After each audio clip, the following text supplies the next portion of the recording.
Alright, what's good, y'all? Welcome back to the channel. It's your boy JP. I'm back with another video. We're gonna be reacting to what happened to Pablo Escobar's Deadliest Hitman. So we ain't gonna do too much talking for this one. We're gonna jump right in it and check it out. Just make sure you like, comment, subscribe, turn your post notifications on so you know anytime I post a video. And yeah, request any videos you'd like for me to react to and I got y'all. I'm gonna get them done. But yeah, let's check it out. Pablo Escobar's Deadliest Hitman. 1. Pablo Escobar, aka The Boss, is thought to be the biggest drug trafficker the world has ever seen. It is estimated that at one point, Pablo Escobar was responsible for 80% of all the cocaine being smuggled over the world. I know that. At the height of his power, the cocaine lord of Colombia was smuggling 15 tons, or nearly $500 million worth of cocaine into the US every day. Along with his massive drug empire, Pablo Escobar also had a ruthless army full of serial killers. These men killed for Pablo and were loyal to him and no one else. They were called sicarios, and the most famous of these were Popeye, Quica, and Blackie. If you're a fan of out of all of them, I definitely know heard of Popeyes. I think, I'm not 100% sure. Y'all let me know in the comments, but I think he did a lot of time and he eventually got out. But did he ended up like telling them on certain stuff? Y'all let me know. I'm not 100% sure about that, but I know he did like a lot of time and he eventually got out. But something tells me that he ended up like telling too. But I don't know. I want to put that dirt on him. Netflix series Narcos. You're probably familiar with them already. Well, today we're going to take a look at where these cold-blooded murderers are today and what's the story behind their obsession with killing people. Number 1. Popeye. Popeye might sound childish and cute, but he's anything but. Juan Jairo Velázquez is the real name of Popeye, given to him due to his protruding jaw, which was later fixed through surgery. The story of Juan Jairo Velázquez starts in Yarumal, Antioquia, Colombia. As surprising as it might seem to you, but it's absolutely true, he used to be a part of the Colombian National Army. What? And then joined the cadet school of the National Police. A hitman like... That's definitely like, if anybody's gonna be the perfect hitman, definitely somebody that's trained to kill in the military. That's like the perfect person if you was to choose somebody to do that kind of job. Jairo Velázquez used to be a part of something that was solely created to protect the public. Let's dig deeper. At first, he was part of the school of NCOs of the Colombian Navy, but then he transferred to the National Police Academy, where he studied for only 1 semester. What did he study there? How to shoot people with enough efficiency that they didn't get to blink twice after the bullet is in them? Sheesh. Wherever he learned his skill, it helped him kill 257 people. Well, that is the number of people that he has willingly confessed about murdering. Who knows about the people whom he has killed but hasn't confessed to? Not only that, but there were also countless kidnappings. Like, kidnapping common citizens and normal people is one thing, but the guy actually kidnapped the candidate for mayorship, Francisco Santos. Not only him, he also kidnapped and murdered Carlos Mauro Hoyos and several other famous politicians in Colombia. So we guess it's safe to say that no matter how rich or influential you are, all it takes is a bullet from Escobar's hitman. If you're horrified after finding out how many people he killed himself, wait until you find out how many killings were arranged by him. 3,000 murders. You heard that right. 3,000 murders were successfully planned. Yo, you gotta have a cold ass heart to even be able to wake up every day knowing that you done so much bad in this world. That's fucked up. And by the psychotically genius hitman. Some people might even call him a genius when it comes to planning stuff, even if it was other people's deaths. Definitely not something you should use for inspiration, jokes aside. Where is he right now? 6 feet under, dead. Oh, they killed gone, him? Finished. Doesn't breathe the air of this land anymore. While Popeye is a vicious killer, he sure does clean up nice. ¿Cómo aprendió a matar? Me dice a los 12 años. ¿Usted se recuerda cuándo y a quién fue la primera persona que mató? No, ya el primero que yo maté fue por el 17 años de edad. Fue a un despachador de buses que había, que cuando el primero era conductor de bus y había tumbado la mamá de un amigo nuestro cuando conducía. No esperó que se bajara y no que la señora se iba a bajar y se cayó y la mató. Y la dejó ahí tirada como un perro. Entonces ese fue mi primer asesinato. In an interview, Juan fondly talks about the first time he killed. He reveals he bagged his first kill at 17.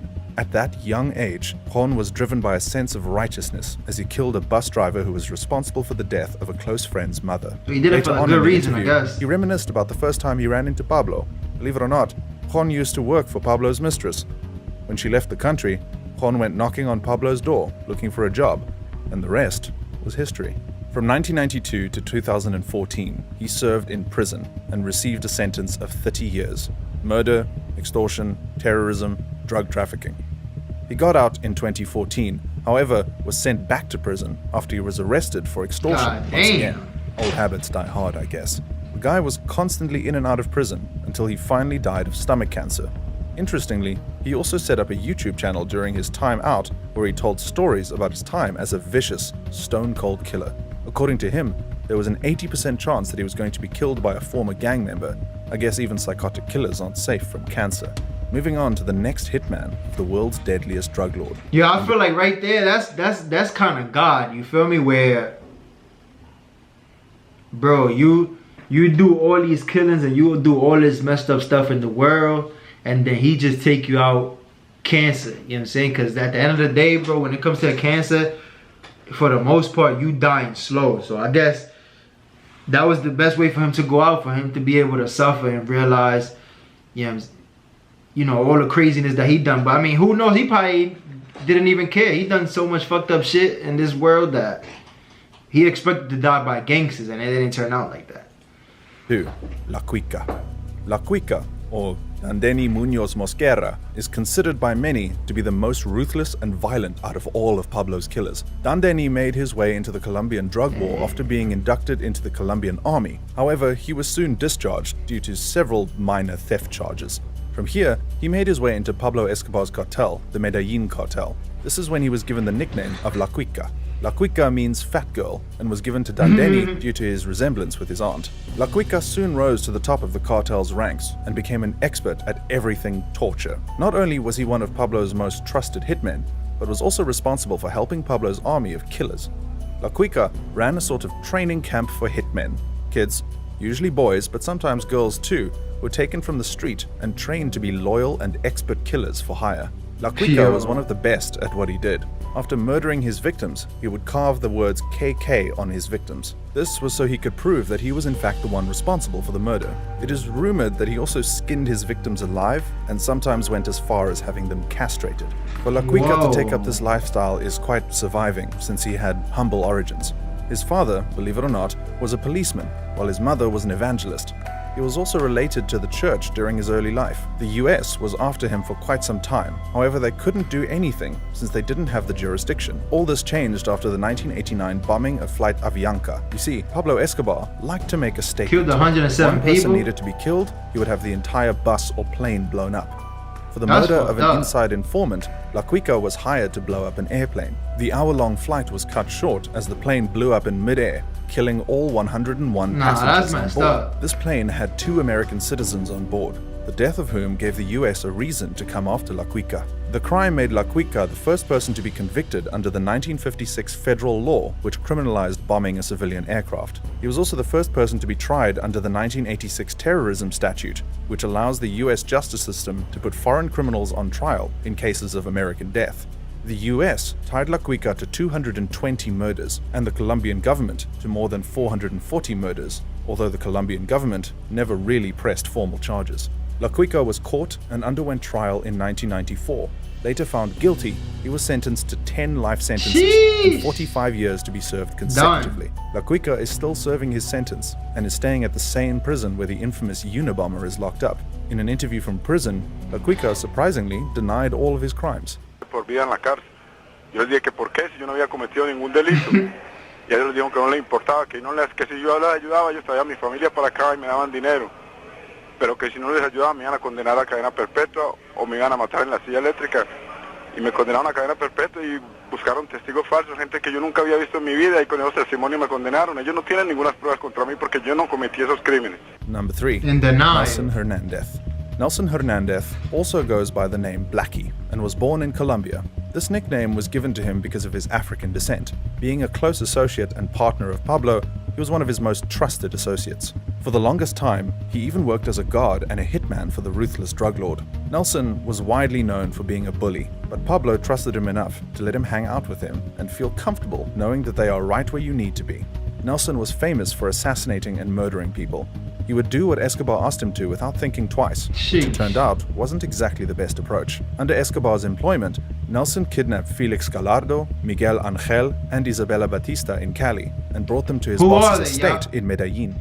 He helped Pablo out of one or two sticky situations by attacking Colombian judges and setting fire to all the evidence they had against him. Pablo was really pulling the strings on Nelson, as he had him kill cartel boss Kiko Moncada. Blackie was most important to Escobar when he carried out the 1993 Bogota shipping center bombing, planting 220 pounds of C4 plastic explosives in a car parked in a downtown shopping center. As a result of the bombing, over 20 people were left dead and almost 70 were wounded. Feeling guilty over what he did, Hernandez apologized to God while watching television footage of the aftermath of the attacks. Kids, women, and innocent people were killed, and it was then that Hernandez started sensing that maybe Escobar was going crazy. Scared, he lied about seeing his wife, Maria Henao, and their daughter, Manuela, in a hotel window in order to prevent Escobar from forcing him to stay put until he saw them. However, he was arrested by police as he left the payphone, and he was interrogated by the DEA. Rather than be hanged for the bombing, he gave Agent Javier Peña and Agent Steve Murphy details on Juan Diego Diaz, leading to the search block raid on Monte Casino. As of right now, no one knows where Blackie really is, and it's assumed he's alive and well in the witness protection program. Anyway, man. That was all for today's video. You think the Netflix show told the entire truth about Escobar and his sicarios? Click this video to find out what they were hiding from you. Don't forget to subscribe to our channel. Y'all, this is the end right here, man. It's kind of messed up, bro. Just the fact that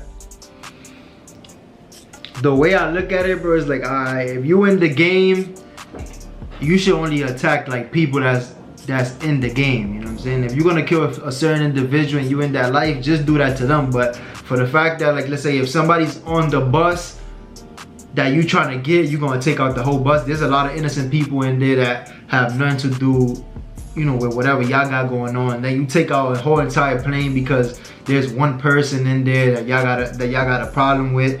Y'all placing bombs in certain places where there's a lot of people. Like, I can't respect that. And if you're gonna do something to somebody, do it to them. You don't really gotta put other people in situations where, for one, they don't even know what the hell is going on, and then to end their life just because somebody else is kind of messed up. But y'all let me know y'all thoughts in the comments. Make sure you like, comment, subscribe, turn your post notifications so you know anytime I post a video. Request any videos you'd like for me to react to, y'all, and I got y'all. I promise I got y'all. And yeah, to the next one. I'm off this. Oh!